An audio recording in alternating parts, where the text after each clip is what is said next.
pleasure to introduce to everyone Dr. Goldie Yadav, who will be presenting her talk today, titled Movement Mastering a Skill.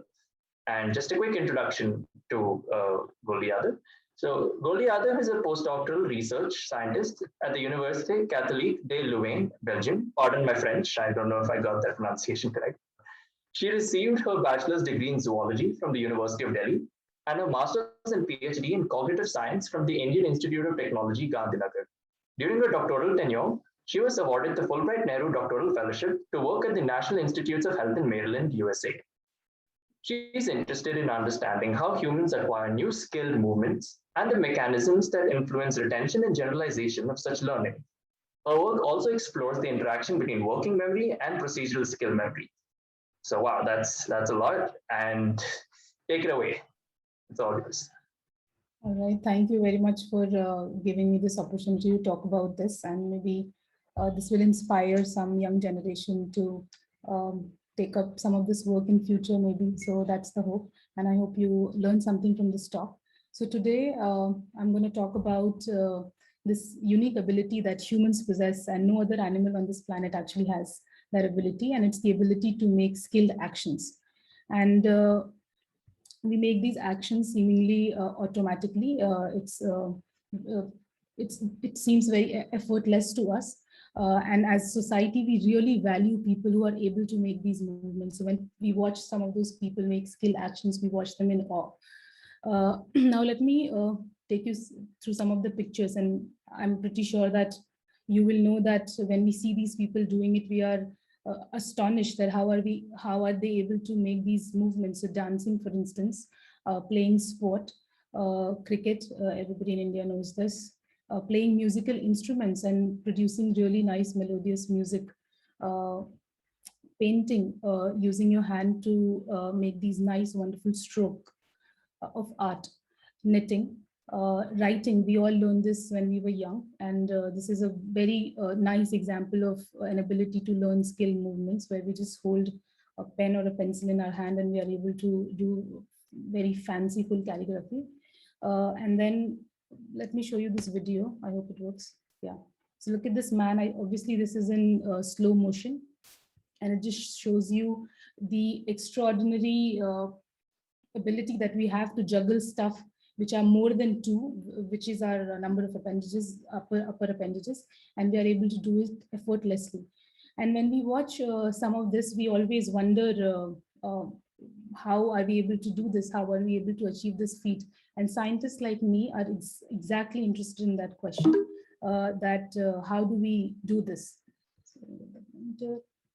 Now, in order to understand these complex movements, one idea is that you can go to these settings where people are making these movements and observe them, and you can write down something based on what you observe in the behavior. That will give you some idea of how they are able to do this. But if you want to understand it in a deeper way, you have to do some experiments in the lab where you have some control over the tasks, and where you can observe the data and interpret in a meaningful way. So what we do as scientists is that we try to understand how people learn these movements in the first place. Once they learn these movements, how do they retain that, not only over a few sessions, but for lifetime? And once that learning has happened, can you generalize that learning to untrained conditions? So what generalization basically means that you have learned in one context, but you are able to perform the movements in different contexts also. So let me go back to the example of writing, because all of us write. We learned that when we were very young. In fact, some of us had strict parents and teachers who would monitor us when we were writing, because they really wanted us to do it well. So it took number of months, and for some of us years, to learn to write well. But once we learned it, we're going to retain that information throughout our life. So we will not forget how to learn unless there's some damage in the nervous system. So normally, once you learn a skill movement, something like writing, you retain it for life. And generalization is that, for example, if you started to write with a pencil, you can easily write with pen, a thin pen or a slightly fatter pen, or a stylus, sometimes also with your finger on the tablets on the screen of the computer. So that's an example of generalization, that you learn the task in one context using certain conditions, but you are able to perform exactly that, even though some of the conditions have changed. So for example, the pen in this condition can change, but you are still able to write and make that movement that you want to. Now, the reason we are able to learn this wide variety of movement and we are able to retain them for life and not forget them and generalize them to untrained conditions is because we have this extremely complex nervous system that supports us to do that. So what you see here is a scanned image of a man who has a brain and a spinal cord. And this nervous system is enabling us to do this fantastic behavior. I think by now you all must be familiar with this cartoon representation of the brain. So this is the brain looking on your right, and this is the top view of the brain. And later in the talk, I'll quickly go and talk about some of the areas that are involved in mediating this behavior here, which involves learning, retaining, and generalizing skilled performances. So as I said, for scientists like me, the goal is to understand how we are able to achieve this feat. So we want to understand how humans learn skill. Now, in order to do that, we have to start with a certain working definition of skill. So what do we mean by skill, first of all? Because I showed you multiple examples. Dancing can be skill, writing can be skill, playing musical instruments can be skill, playing sports can be skill, riding a bicycle is also a skill.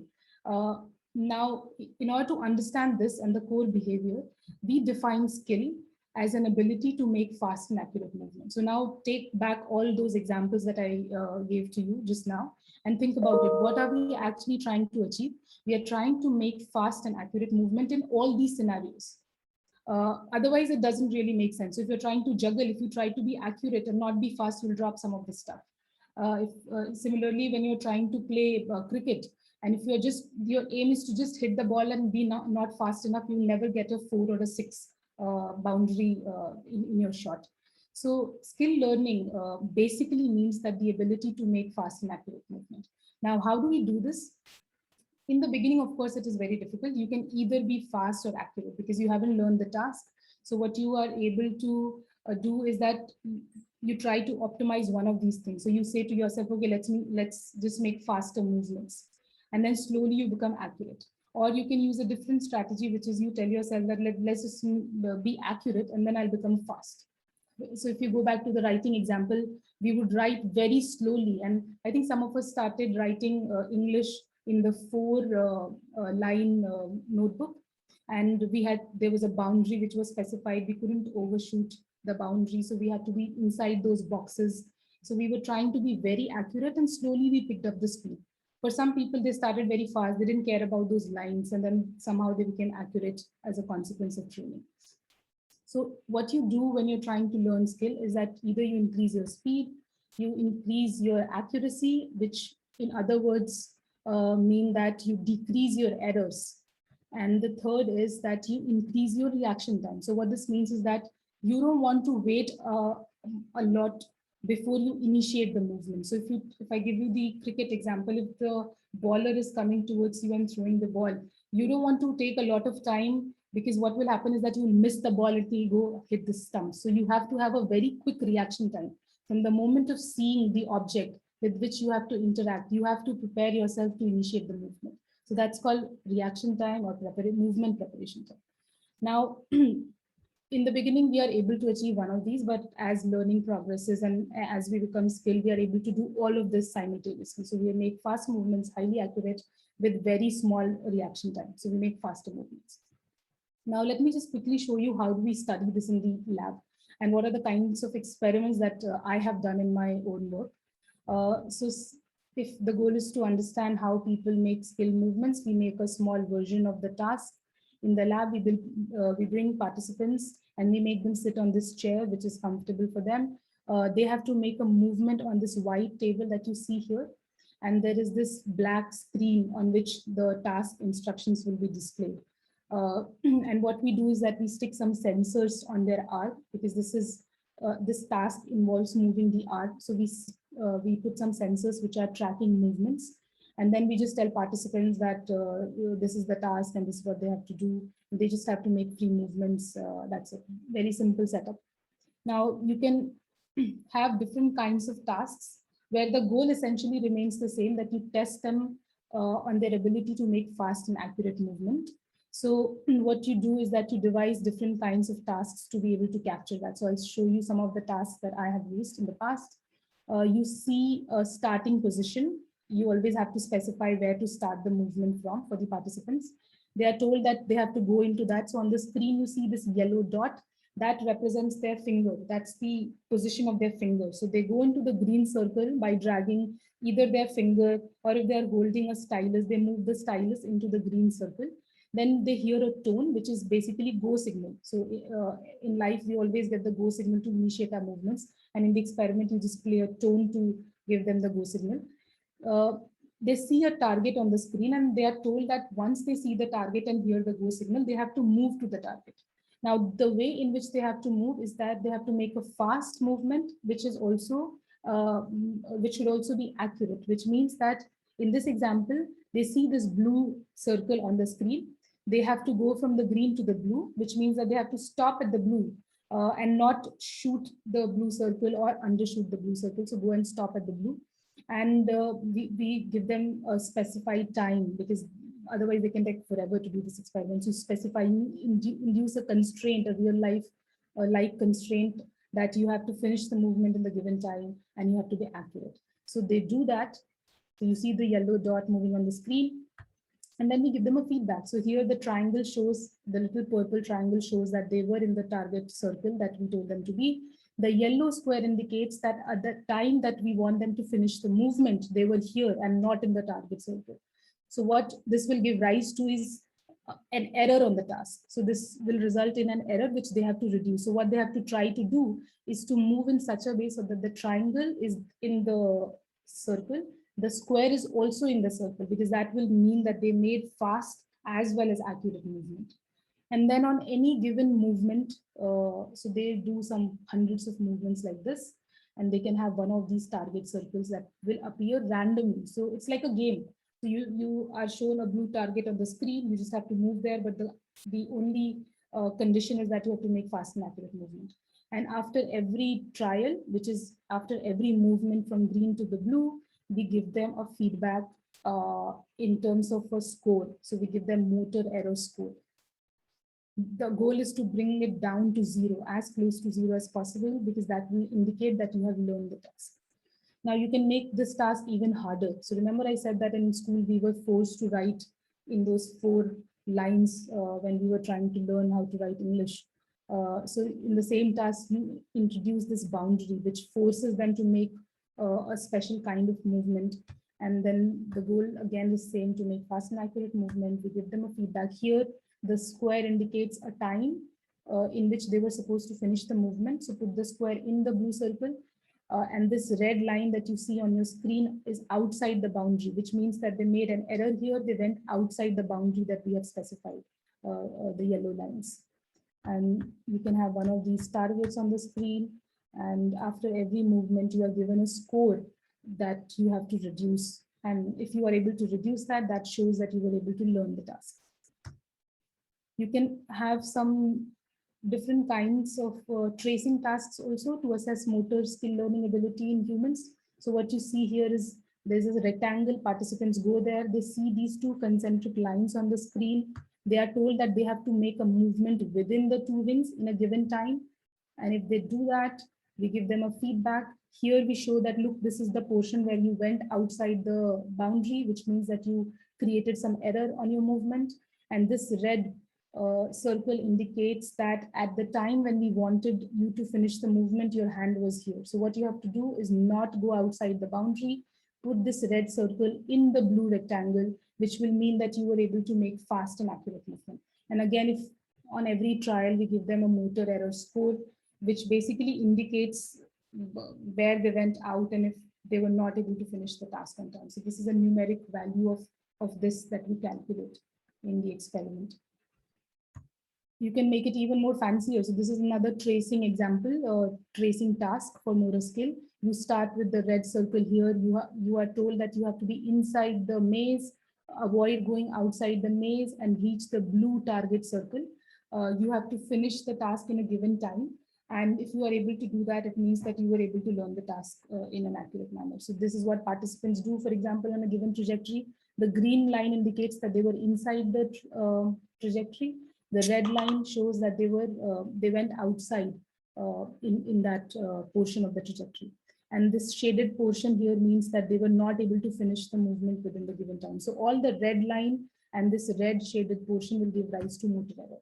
So I think by now you would have easily understood that these are the tasks that you can do in the lab to study some of the complex things that we do in the real world, where essentially the goal remains the same, that you make fast and accurate movements.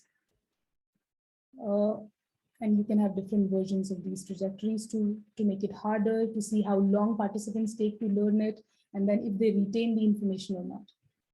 Now, what do we see when we subject participants to learn these new tasks, which they find very difficult in the beginning?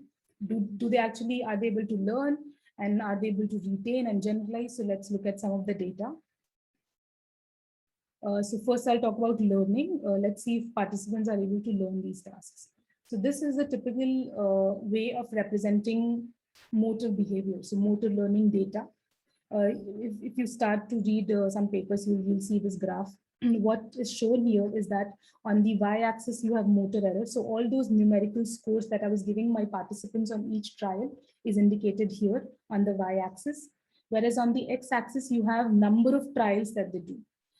So basically 1 here means that it's actually block. So each block has multiple movements that they have to make. So overall, they make some 200 movements, over 200 movements, and we call this duration of practice. So what you see here is this nice drop of the line, which indicates that in the beginning of the session, they were making high errors, whereas by the end of the session, they were able to reduce the error on the task, which indicates that they were able to learn the task. So this is a classic way of assessing learning, motor learning. If you are able to see a graph like this in somebody's performance, you can say that, they learned the task well. So their system is enabling them to learn the task well. So they achieved the skill accuracy that you require them to achieve on the task.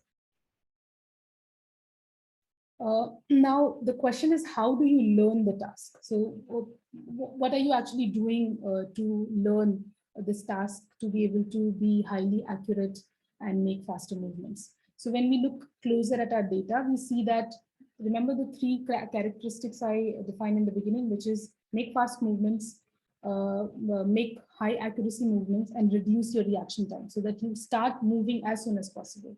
And when we look at the data, participants actually do that. So we see that in our data. So what you're seeing here in this plot, this is a graph from the training session where they're training on multiple trials. I'm representing the beginning of the training session and the end of the training session. So few trials from the beginning and few trials from the end of the session. On your y-axis is speed of the movement.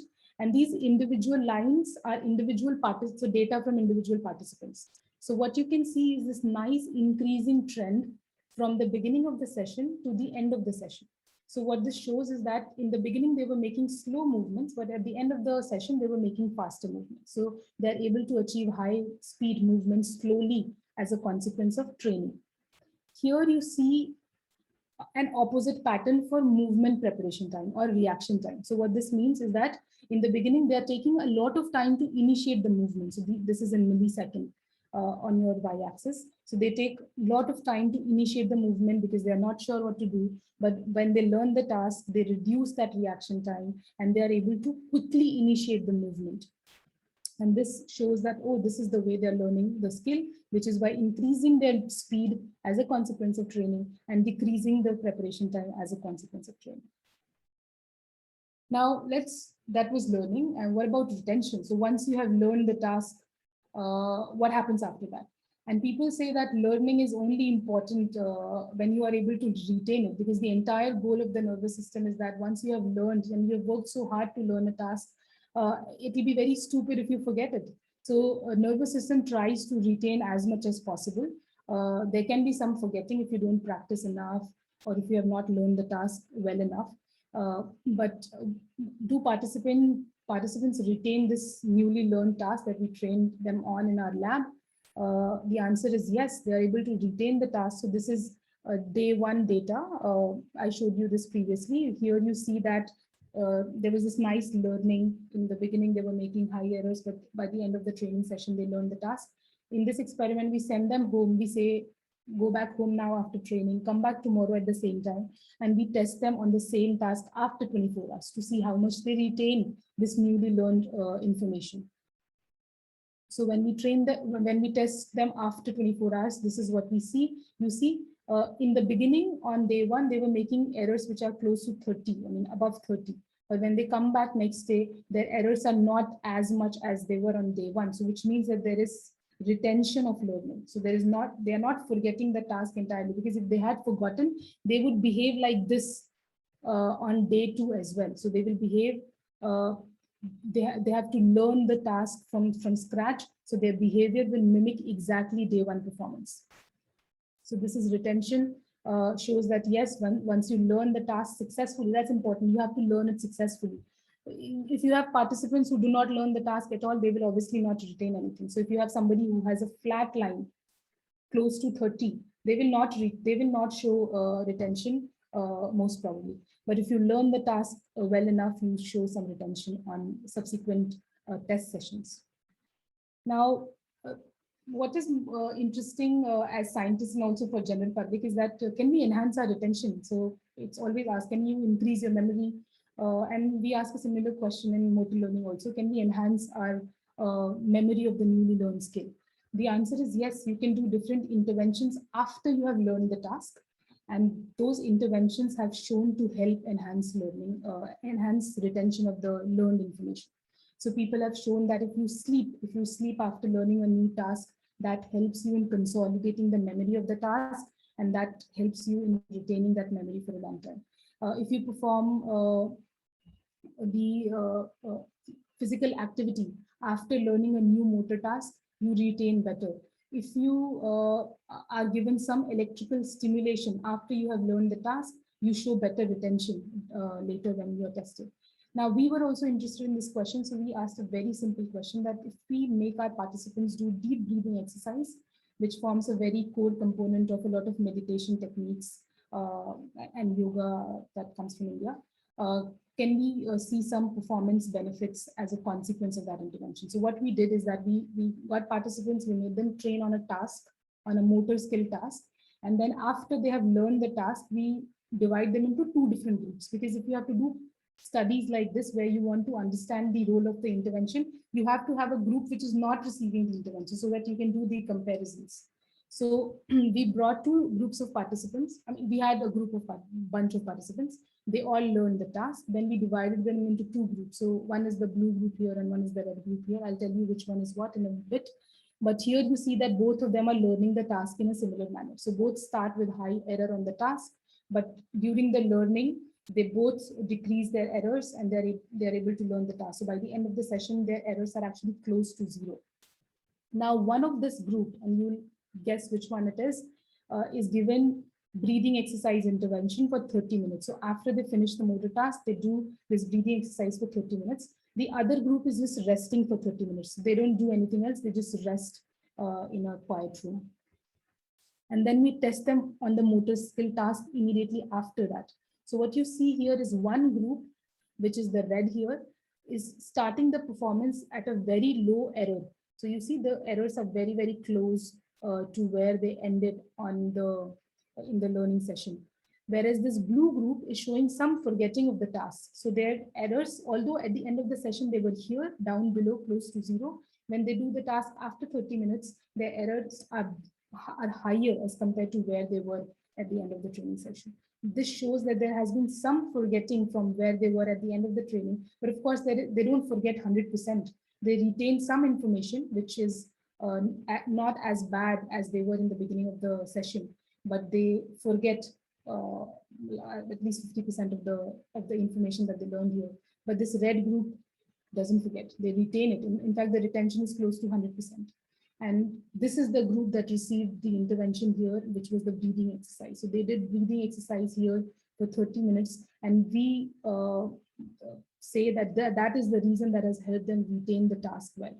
Now, interestingly, we send them back home and we test them again next day just to see if this retention was only good at 30 minutes or is it good even after a long-term test, which is after 24 hours. So we tell the participants to come back after 24 hours and then we see this.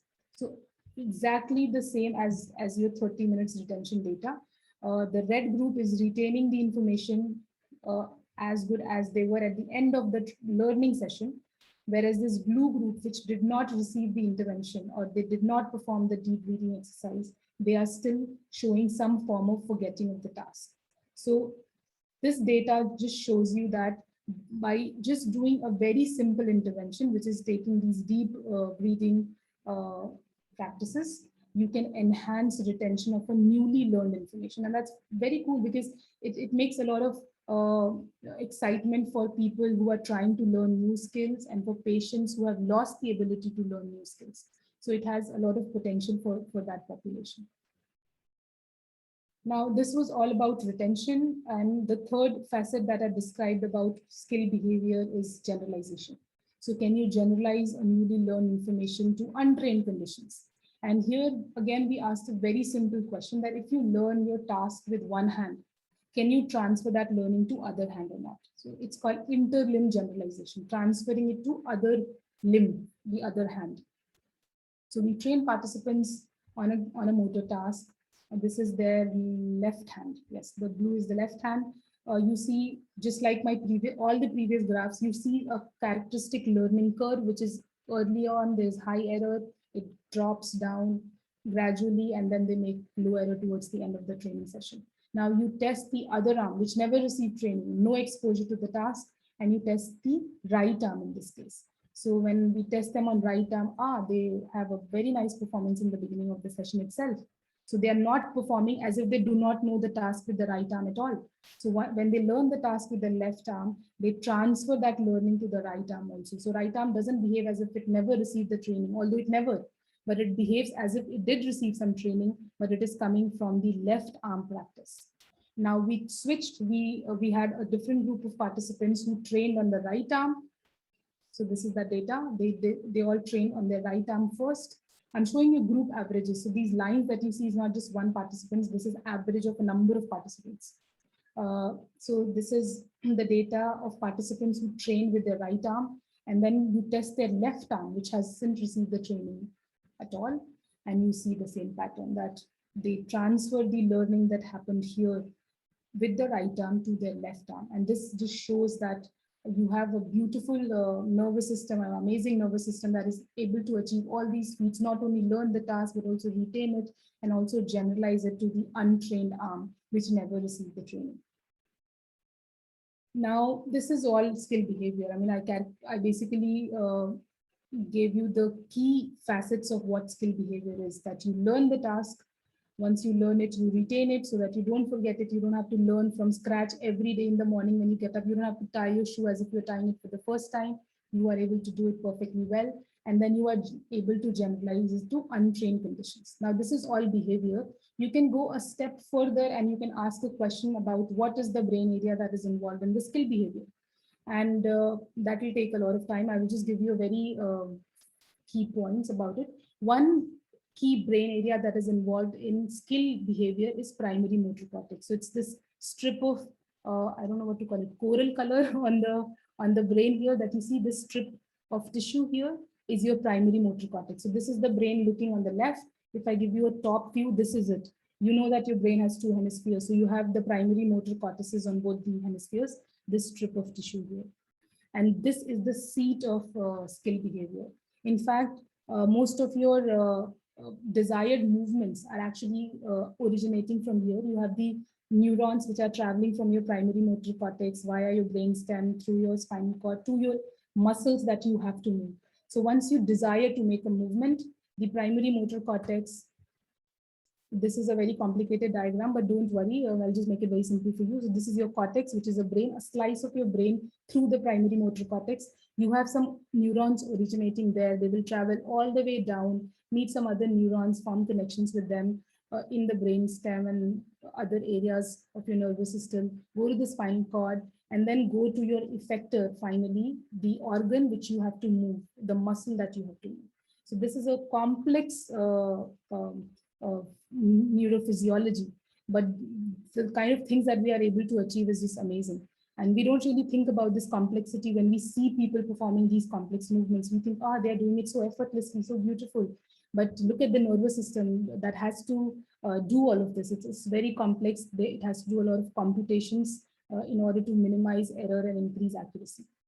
The primary motor cortex is the important part of the brain for skill behavior, but it doesn't work in isolation. In fact, look at this brain and look at the colored areas. These are the areas that are all involved in skill behavior. They facilitate skill behavior. They actually encode for some special aspects of your behavior. For example, basal ganglia here is very important for automaticizing your behavior. So skill learning and forming habits is basal ganglia plays a very important role in that.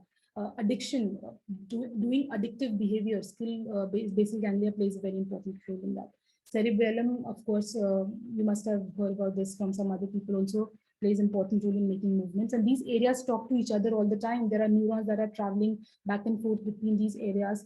They compute, they combine all the information about the desired movement, and then there's this neuron that's going to travel from your M1 to your muscle to facilitate you to make that movement. Now, the complexity of the brain is giving rise to the complexity of the kind of behaviors that we are able to do. And damage to any of that area actually will not only impair you to do these movements, but it will impair even basic stuff. For example, holding a cup of mug becomes extremely challenging. You have to meet somebody who has had stroke or who was hit in the head. You talk to them and you see they are so frustrated because they are not able to do very simple stuff, and they are dependent on others to be able to do those day-to-day activities. Holding food with spoon and bringing it to mouth, it is extremely challenging for them. Buttoning your own shirt, it becomes extremely difficult. And this happens when there is damage in one of those regions. So you're not able to do even simple stuff, which involves point-to-point movement. Now, people say, a lot of neuroscientists actually take this position that the main reason you have such a complex brain is for movements. Of course, we are doing visual information processing, emotional regulation, attention. But the goal of all of that is to be able to make a movement so that we can interact with the world. And the proof for this idea that the brain is primarily to make movements, the human brain is primarily to make movements, comes from this animal. So this is a sea squirt. This is an animal which is in the water. When the animal is adult, it moves a lot in the water. It is swimming, eating, and all of that. But during one stage of its life, it attaches itself to rock. And the first thing that it does after attaching to the rock, when it doesn't have to move anymore, is eat its own brain. So it doesn't require the brain when it doesn't have to move. So it needs the brain only when it has to make a movement. So when it was moving during the adult life, the brain was there, but as soon as it attaches itself to the rock, it dissolves its own brain tissue. It doesn't need it anymore. It survives even after that, but doesn't need it because it doesn't have to make any movement afterwards. So then that just proves the idea that the reason we have such a sophisticated brain is to be able to make movements. And as I said, the only way you can interact with the world around you is to make movement. Talking, for instance, is making a complex set of movements of the muscle in your mouth region, right? So this is also movement. And this is one way that I am interacting with you. You interact with people around you. And of course, when we walk, we pick up stuff, we manipulate objects. This is all movement so that we can interact with the world around us. So our sensory system, which is visual information, and touch and pain, is all taking the information to the brain so that it can process it and so that it can use that information to make movements to interact with the world. So if you have to use your brain in the best possible way, I think the simplest way is to do movements. It's not about learning maths and highly complex stuff. Just make movement, get up and move, try to learn some new skills. At least one of them you should learn. I know all of us know how to write, so one is already done, but you should learn to make some other skill actions. New research shows that there is a link between not making enough movements in our day-to-day life and depression.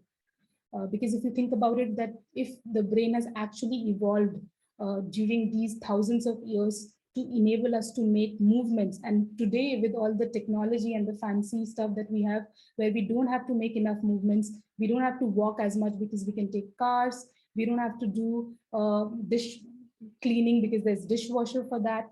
we don't have to wash our clothes because there's washing machine for that. So if we are not making enough movements now, which means that we are not really using our brain, and then that gives rise to certain illnesses.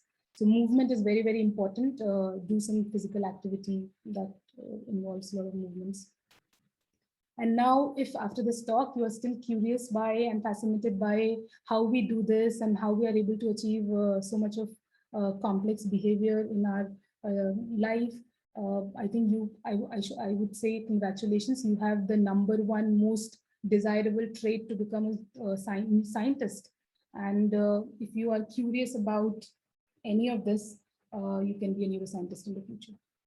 So yeah, that's all I have. Thank you very much for your time.